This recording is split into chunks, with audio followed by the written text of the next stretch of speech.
طيب، هو إيه ال ADHD أصلًا؟ هل هو مرض والّا اضطراب؟ يا ترى اختلاف في طريقة عمل المُخ والّا مشكلة دوبامين؟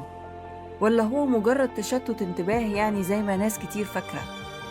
الحقيقة إن حتى تعريف ال ADHD نفسه اتغيّر كتير مع الوقت، وفي ناس لحد دلوقتي مختلفة عليه. في ناس تشوفه اضطراب، وفي ناس تشوفه اختلاف في طريقة عمل المُخ والجهاز العصبي. وفي ناس تربطه بالدوبامين أو التنظيم أو طريقة توجيه الانتباه، وفي ناس أصلا مش مقتنعة بيه من الأساس.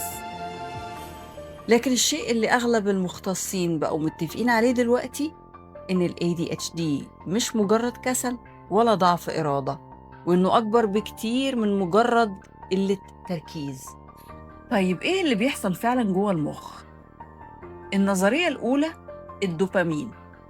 الدوبامين هو مادة في المخ مرتبطة بالتحفيز والمكافأة والإحساس بالحماس.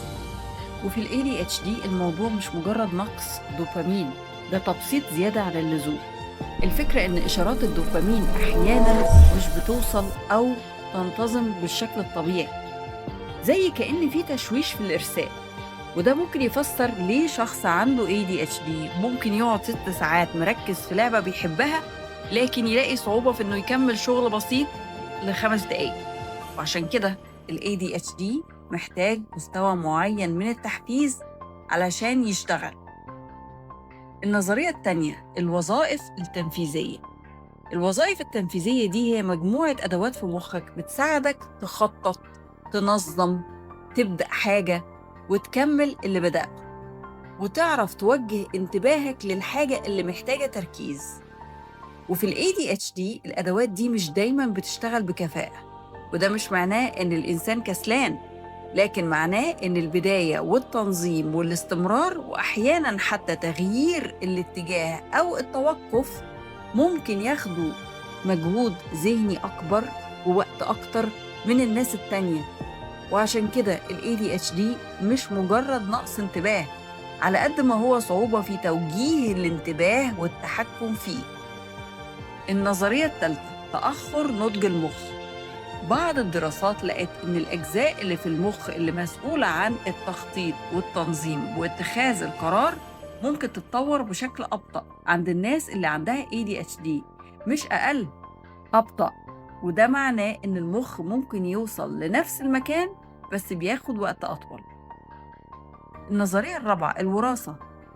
وفي كمان الجانب الوراثي، ناس كتير عندها ADHD بيكون عندهم حد في العيلة عنده نفس الصفات، حتى لو ما تمش تشخيصه. ممكن يكون بابا اللي دايما يبدأ الحاجات وما يكملهاش، أو ماما اللي طول الوقت متوترة من التنظيم. النظرية الخامسة، البيئة.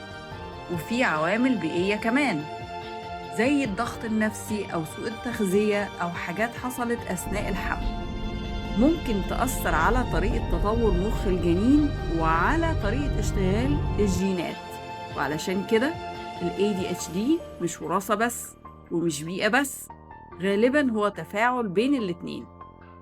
فال ADHD مش مجرد تشتيت انتباه، ده مخ اتعمل بطريقة مختلفة، كيمياء مختلفة، شبكات مختلفة، وسرعة تطور مختلفة.